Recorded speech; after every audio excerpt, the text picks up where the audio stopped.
Thank you, sir, for your gracious introduction. I'd also like to begin thanking Sanjay for his positive words about SAARC vis-a-vis ASEAN.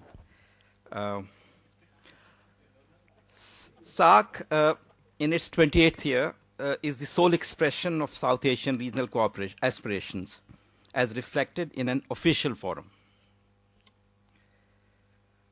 SAARC can become a paradigm of stability in this new age, where military force and security establishments are fraying at the edges and revealing nothing but impotent rage, while a dynamic imperative to bring people together in sync with their geography waits at the doorsteps. And exemplary endeavors in other regions are at hand. The 1.6 billion of South Asia must have a stronger SAARC to meet these challenges. This is my summary statement. Stability in South Asia comprises the sum total of stability in each of these populous constituents, as also stability in their interrelationships. Growth comprises individual national growth figures, where the regional dimension comes in through trade, economy, and connectivity. In addition, stability nationally comprises stability of society, polity, and government, in regard to each of which, in the present times of 24/7 TV and mobile phones, regional cross-border influences are inevitable and can be substantial. The evolving threats to stability in the region are constantly outstripping traditional notions and theories of military-based security.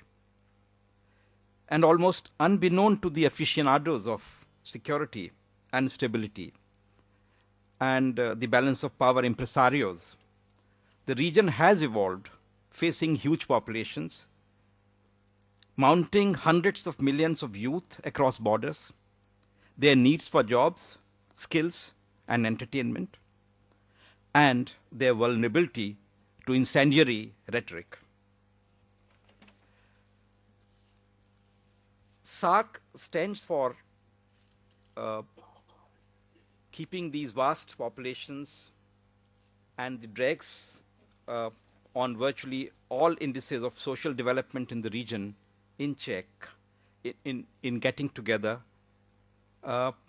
when it makes sense to engage, coordinate, and cooperate regionally for mutual benefit. And in this process, SAARC is not alone.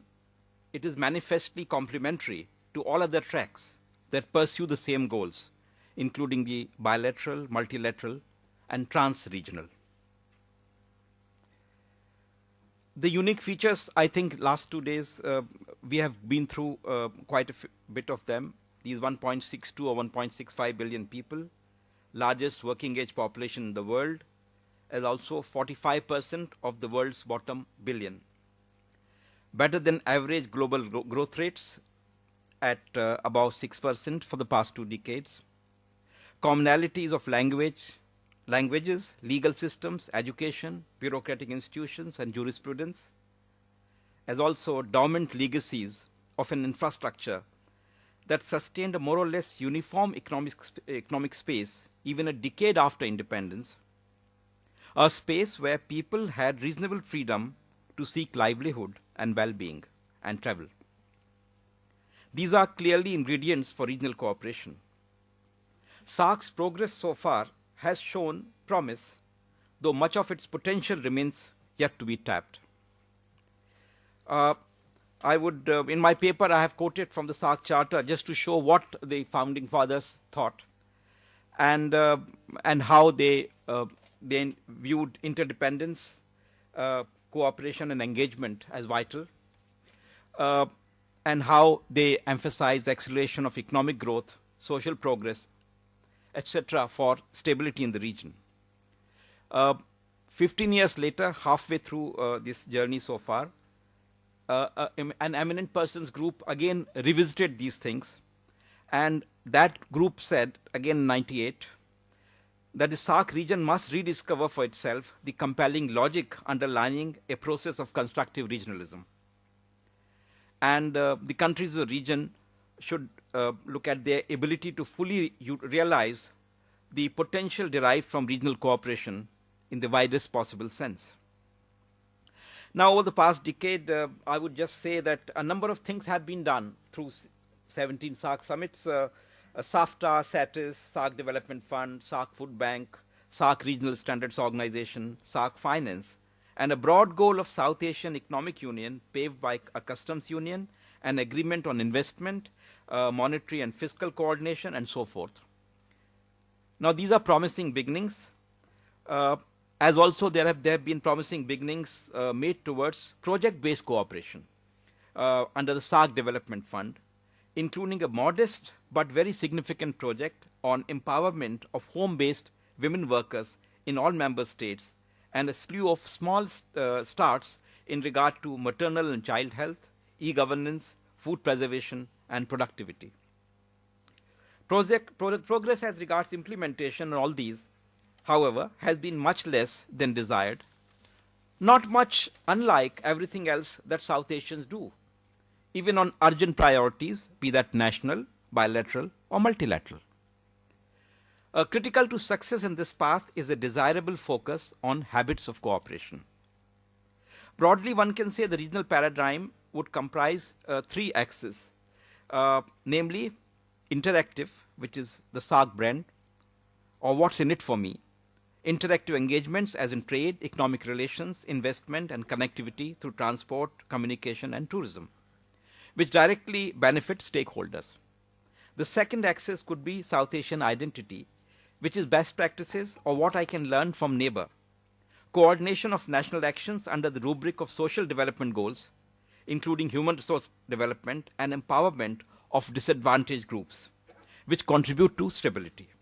And third is the imperative or what's ineluctable diktat of common geography, which is cooperative preparation to face common imminent challenges of pandemics, scarcity of food, water, energy, and the climate change crunch, in terms of increasing vulnerability of people to natural disasters. Survival is key. For all these, of course, governance remains critical, since it's governments that broke open this space originally. Even a suboptimal efficiency of cooperation delivery renders more credible vision for this unique Asian sub-region for the Asian century. And the vision they must have, because its absence or cynicism about it would be unbecoming to the leaderships of the South Asian countries, not only in government, but also in business, industry, media, academia, and civil society. This is so because elsewhere in the world, when active regionalism has been pursued with tenacity of purpose, it has brought forth considerable gains in growth and stability. EU and ASEAN are exemplary in their ability to transcend through tangible action, hostility, and disputes, and in containing rather than tom-tomming every little sign of tension. That this is doable is borne out by the South Asian diaspora's savvy for quick uptake for the positives in the immediate and long term wherever they are, and the kind of identity with which they react with each other, the South Asian diaspora abroad. What is needed is their national counterparts to show similar savvy and enterprise back home. In short, as has been said earlier by the chair and other speakers, regionalism has promised to be a smart thing to do. It is enlightened self-interest. Attempts to continue to revitalize SAARC have been there, and perhaps it might be time for another eminent group of advisors to the summit leadership, comprising all stakeholders, to consider this strengthening. Inadequacy of tangible action puts paid to the extraordinary consistency in the lexicon of regionalism through 17 SAARC summits. At a lighter vein, I would say the disconnect in this regard makes one wonder as though the speechwriters of leaders and the drafters of the summit outcomes were from Venus, while those in charge of tangible action from Mars. That this process in South Asia is not an isolated one can be seen in what the latest World Bank report on economic prospects for South Asia has to say. And I quote, I have given in extenso in my paper, but I quote just a small bit. I quote, South Asia will play an important role in the global development story as it takes its place in the Asian century. Regional economic cooperation holds the potential for considerable gains in growth and increased security for South Asian region. Thereafter, the World Bank says the strategy for regional cooperation rests on 5 pillars. And these pillars, I just want to, Mr. Chair, please, if you allow me some time, I just want to quote these to show. First is building on emerging view in the region that regional cooperation is good and key. Second, support regional networks to promote cooperation by sharing information and build institutional capacity through analysis and dialogue and capacity building. Third, focus on trade in goods, services, electricity, people-to-people contact, and cooperation in water resources management among the countries of the region. Fourth, strengthen regional cooperation in wildlife protection, water resource management, food security, disaster risk management. And fifth, leverage partnerships. Now, it is no mean achievement for SAARC that much of these trends identified in the World Bank report have been envisioned and pursued in the course of past 2 decades within the SAARC process. So the agenda of SAARC spans the full spectrum. So where the rub lies. Now take for instance what World Bank calls in its report its strategy for South Asia, which was updated in March 2012 with a lending program of about $8 billion for the fiscal year 2012. And then the strategy is described in detail. And in all, the total commitments of the World Bank to South Asia have been $36 billion as of September 2012. Contrast this with what SAARC member states can do or have done together. Total expenditure on SAARC over the past 27 years by SAARC governments, despite an extensive agenda, has scarcely approximated $100 million. For the private sector, the record is even more frugal. The achievements are bound to reflect this paucity of inputs to the regional endeavour. Regionalism as bankrolled by the World Bank or ADB or some of the observer states of SAARC will not mean the same thing in terms of ownership and stakes unless concomitant inputs by way of funds, determination, and mainstream action are forthcoming from within. Speed of delivery is also of essence. When SAARC had started, much of the world was still analog. In the digital age today, SAARC decision making and setting of priorities should leave behind the abacus and the analog. SAARC need not come in the way of individual narrative of its member states, but is the expression of wisdom in growing in sync with each other. In the end, stability and growth for this humongous mass of humanity in South Asia is as much a battle for hearts and minds. And emotion is essential, though never enough. Be that bilateral track or regional, there is a crying need for mass buy-in for cooperation and building of bridges and fostering interdependence. Media's role in this process is crucial. It is unhelpful, for instance, when SAARC summits get drowned in media glare on India-Pakistan optics, which, when the chips are down, should be no less vulnerable to the same disdain with which media bigwigs and thought leaders tend to dismiss SAARC. In one case, it's lack of tangible action. In another, it may be woeful lack of tangible progress and persistent circumlocution. On the other hand, a viable regionalism can go hand in hand with bilateralism, and in good time can be handy in marshalling assistance, which may not be so easy bilaterally. Take, for instance, the case of present crisis in Greece and EU's role in alleviating its problems.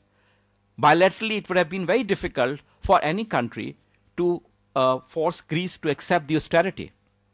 So there is an advantage of regional process. Stability in South Asia is not likely to emerge from balance of power abstractions, since these are frail when pitted against large populations and can exacerbate tension. For stability in South Asia, I would like to just give the example of that doll which kids are very fond of playing with. It's a doll with of a girl, a very heavy base. You beat it any way you like, but it comes back. The mass populations, India 1.2 billion, Pakistan nearly 20 crores, Bangladesh 18 crores. Who can make them failed? This is idiotic to think that these big states can fail. The people, it's an insult to the people of these countries to say that they can be failed states. Nothing can happen. As Firak said, Sadiyon raha hai dushman daure jahan hamara. He said that for centuries the world has been against us, but we just continue. So this business of stability is not going to be disturbed like that. Similarly, there is no help from these great game theories and these professions of realpolitik, whose gains may be too short-lived, and each of them carries a price. On the other hand, even a modicum of traction in the direction of rediscovering people-to-people empathy, and I emphasize empathy, and connectivity may be preferable to lofty tomes on realpolitik. For South Asian identity, we need SAARC brand, not branding and upbraiding or berating neighbors for their failures or follies. That way we will not get together. Thought leaders are much too often tethered to imaginations which may be rich but remote from local interest. Local interests are such that they may be penurious but explosive if ignored and neglected. Ditto applies to growth, where impresarios of growth rope trick have too much space but deliver too little when needed. South Asians like to get China into SAARC, and some others yesterday recommended enlarging it to lend the endeavour greater relevance. But a simple leaf from Chinese book about focused action, determination, quick decision, and less grandstanding may go much further for both growth and stability for the region and trans-region. I'd like to end with lines from my favorite poet, Mir Taqi Mir.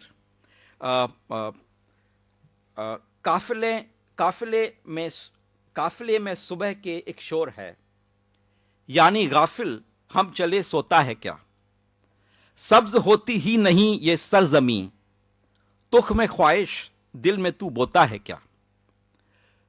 My free rendering is, deluded daydreamer, what fancies you farm. No green sprouts ever grows in this land of reverie. There is tumult as the world moves on. Wake up. Thank you.